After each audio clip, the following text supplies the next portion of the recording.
मुल्क में एक बार फिर सियासी तनाव है। गो के इस वक्त सूरत हाल ज्यादा गंभीर नहीं, लेकिन अब एहतजाज के लिए इस्लामाबाद का रुख होना शुरू हुआ है। एक तरफ मुल्क भर में आज मुख्तलिफ सियासी जमातों ने एहतजाज की कॉल दी है, तो दूसरी तरफ कहीं ना कहीं नून लीग के अंदर भी इख्तलाफात की ऐसी खबरें सामने आ रही हैं जिनकी वजह से इस वक्त वफाकी काबीना कुछ बड़े फैसले करने से कासिर दिखाई दे रही है। सूरत हाल ये है कि आज से जमात इस्लामी इस्लामाबाद में एक बड़ा एहतजाज करने जा रही है, बल्कि एहतजाज क्या, जमात इस्लामी बाकायदा धरना देने जा रही है। और मरकजी रहनुमा जमात इस्लामी हाफिज नईम उर रहमान का कहना है कि हुकूमत अवाम को रिलीफ देने में नाकाम हो गई है। जब तक अवामी रिलीफ के लिए कुछ बातें मंजूर नहीं करवा लेते, इस्लामाबाद से धरना खत्म नहीं करेंगे। हम यूं कह सकते हैं कि मौजूदा हुकूमती सेटअप में यह पहला बड़ा एहतजाज होने जा रहा है। दूसरी जानिब आज तहरीक इंसाफ, सुन्नी इत्तेहाद कौंसिल और MWM ने भी मुल्क गिर एहतजाज की कॉल से दी हैं और मुल्क की मजमूई सियासी सूरत हाल पर बात होगी। आपको यहाँ पर अपडेट कर रहे हैं। सबसे पहले आपको बताएं कि ओपोजिशन एहतजाज को बज़िद है, हुकूमत इजाज़त देने को तैयार नहीं है। और इस सूरत हाल में ये क्या सूरत हाल तसादुम की तरफ जा सकती है, आपको यहाँ पर बता रहे हैं कि जो सियासी सूरत हाल है काफ़ी गंभीर हो गई है और सियासी तनाव भी बढ़ गया है और अब एहतजाज के लिए इस्लामाबाद का रुख होना शुरू हो गया है। एक तरफ मुल्क में आज मुख्तलिफ सियासी जमातों हमारे पास पीपल्स पार्टी के रहनुमा कादिर खान मंदुखेल इस वक्त मौजूद हैं, उनसे इस बारे में बात कर लेते हैं। सर, बहुत शुक्रिया आपके वक्त का।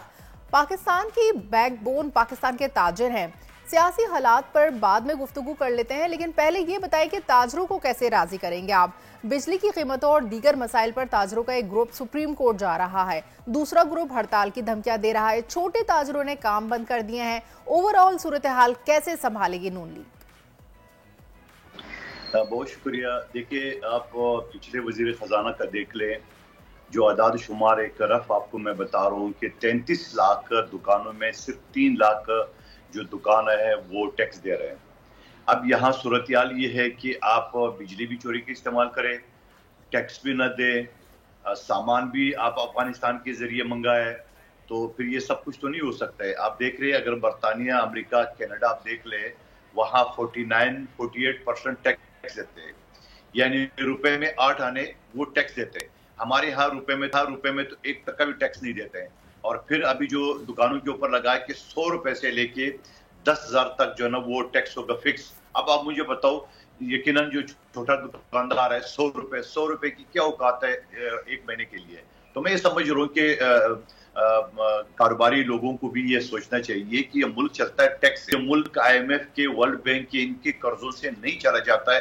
आप दुनिया की तारीख देख रहे, लेकिन क्या बात है कि हम जो ना तो हम टैक्स देते हैं, ना हम टैक्स के जरिए सामान मंगाते हैं, यानी वही हुंडी, वही चोरी के जरिए, वही अफगानिस्तान के रास्ते हम सामान मंगाते हैं। आप देख रहे हैं बॉर्डर की सूरत हाल, आप अगर पेट्रोल देख रहे हैं, यहाँ पे सोशल मीडिया पे जो आप देख रहे हैं कि वो कितने के डब्बे आ रहे हैं। आप अगर बॉर्डर देख ले, वहां सामान जो आ रहा है, वहां मतलब बॉर्डर पे तो आपने पुलिस वाला खड़ा कर दिया है या कस्टम वाला खड़ा कर दिया, वो भी पैसे लेते हैं। उसके बाद जो शहर भर की जो मार्केटों में सामान है उसको कौन चेक करेगा? तो मैं ये समझ रहा हूँ कि अगर हम टैक्स नहीं देंगे तो ये मुल्क कैसे चलेगा। तो दुकानदारों को और कारोबारी लोगों को भी देखना चाहिए। हाँ, यकीनन इनका मुतालबा ये है कि हमें सस्ती बिजली दे दे, हमें सस्ता गैस दे। तो भाई ये सब कुछ उस वक्त पॉसिबल होगा जब आप टैक्स देंगे। आप एक तरफ टैक्स नहीं देंगे। आपको पता है अभी के इलेक्ट्रिक को वफाकी हुकूमत ने बजट में 2.25 खरब यानी 174 अरब रुपए सब्सिडी दी है। यानी वो जो लोगों के खून चूस रहे वो एक अलग है। 2.25 खरब रुपए गवर्नमेंट ने दिए कि चलो बाबा तो ये लो अपना इलेक्ट्रिक चलाओ। और उसके बावजूद आप देख रहे हैं यहाँ पे लोड शेडिंग, मेरे हाल के बल्दिया टाउन एरिया 242 में 14 घंटे 16 घंटे लोड शेडिंग है। और लोड शेडिंग की टाइमिंग भी क्या है, दिन भर तो हो रही है, रात 2 बजे से लेके सुबह 4:30 बजे तक। अब आप मुझे बताओ, गरीब इलाका है, मजदूर तबका इलाका है, वो अगर रात में सोएंगे नहीं बेचारे तो सुबह कैसे काम पे जाएंगे? बच्चे रात को सोएंगे नहीं तो स्कूल सुबह कैसे जाएंगे? ये तो हाल है इनका। जी, तो सर आप क्या समझते हैं, जिस तरह हुकूमत धरने के मुजाहिरीन से निमट रही है, क्या ये तरीका दुरुस्त है?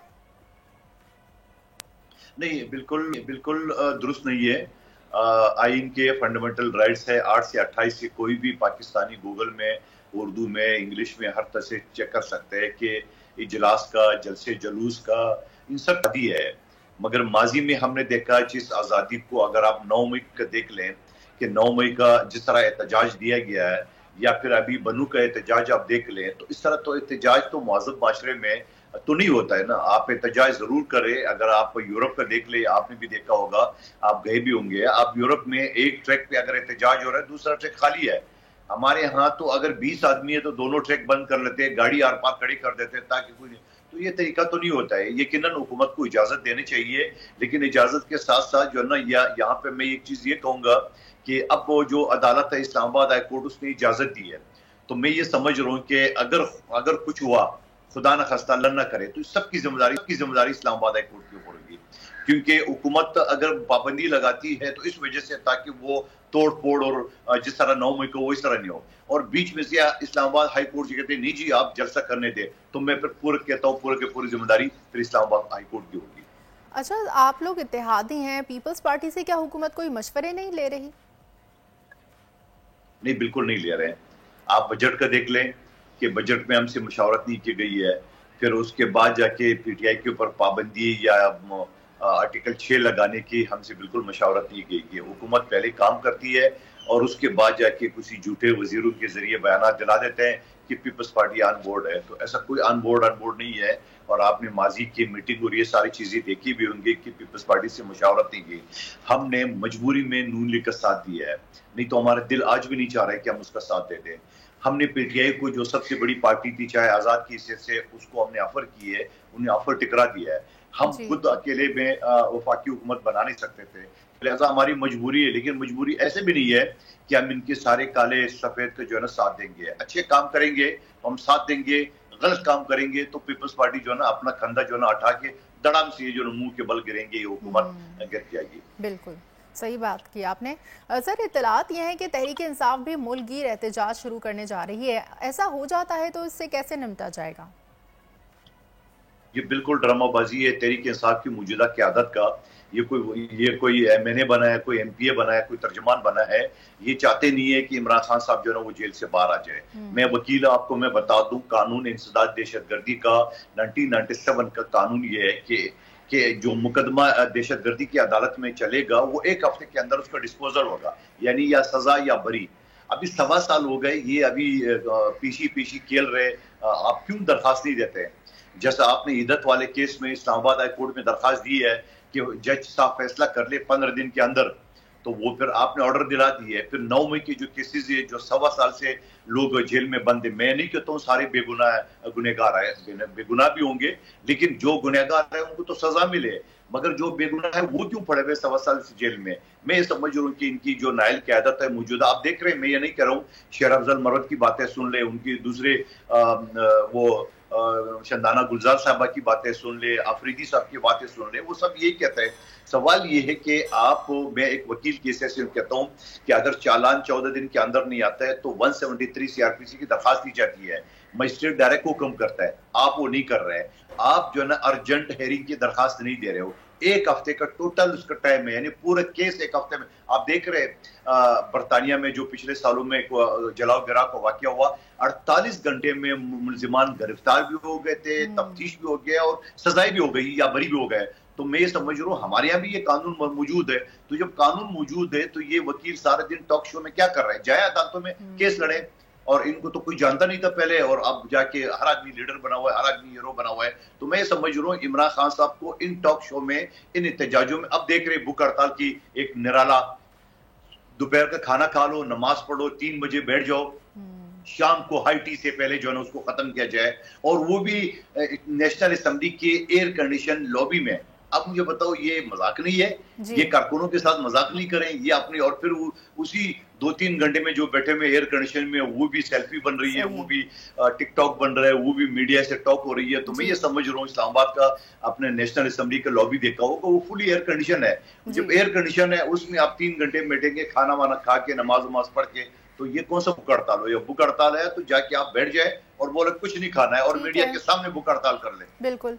अच्छा, आज काबीना इजलास में पीटीआई पर पाबंदी लगने का फैसला होने वाला है, तो आपकी पार्टी किस तरफ खड़ी होगी? क्या पीटीआई के आप लोग हिमायत में खड़े होंगे या फिर आप नून लीग के साथ होंगे? ये तो मफरूजे के ऊपर आप सवाल कर रहे हो। अभी तो होने तो दो काबीना, क्योंकि काबीना में हमारा कोई वजीर नहीं है। फैसला करेंगे तो मुस्लिम लीग नून करेगी या उसके साथ काफ लीग का एक वजीर या एमक्यूएम का एक वजीर और उसके साथ मशावरत करेगी। पार्टी ने हमारा पहले ही वाजे कर दिए कि हम सेंट्रल एग्जीक्यूटिव कमेटी की मीटिंग बुलाएंगे और उस मीटिंग में तय करेंगे कि आया पीटीआई के ऊपर पाबंदी लगानी चाहिए या नहीं। मैं एक कानून के तालिब इल्म से आपको बता दूं, अगर 9वीं के मुकदमात ये 1.25 साल में साबित नहीं कर पा रहे, इन मुलजिमान को सजा नहीं दे पा रहे हैं, तो यहाँ कानून ये है कि काबीना अगर मंजूरी देगा तो 15 दिन के अंदर सुप्रीम कोर्ट में ये भेजेंगे रेफरेंस और सुप्रीम कोर्ट फैसला करेगी। जब आप एक मजिस्ट्रेट के सामने साबित नहीं कर सकते हो तो सुप्रीम कोर्ट के सामने कैसे साबित करेंगे। और दूसरा, मैं मेरी जाती राय है, पार्टी की जो राय है वो तो सामने आ जाएगा। मेरी जाती राय है किसी पार्टी पे आप पाबंदी नहीं लगाना चाहिए। अगर आप मेरे नाम पे फॉर एग्जाम्पल कादर खान मंदोखेल पे कादर पे पाबंदी लगा लेंगे तो लोग मंदोखेल के नाम से पुकारेंगे, आप मंदोखेल पे पाबंदी लगा लेंगे तो खान के नाम पे पुकारेंगे, खान पे पाबंदी लगाएंगे तो कादर के नाम पे पाबंदी लगाएंगे। ये माजी में तजर्बा हो चुका है जो नाकाम हुआ। खुद पीटीआई ने टीएलपी के ऊपर पाबंदी लगाई, फिर क्या हुआ। माजी में एनपी के ऊपर पाबंदी ले तो क्या हुआ।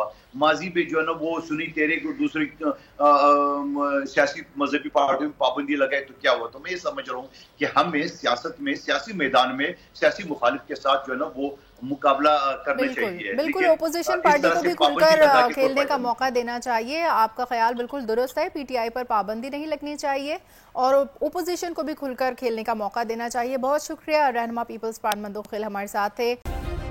सब्सक्राइब करें और बेल दबाएं ताकि कोई खबर रह न जाए।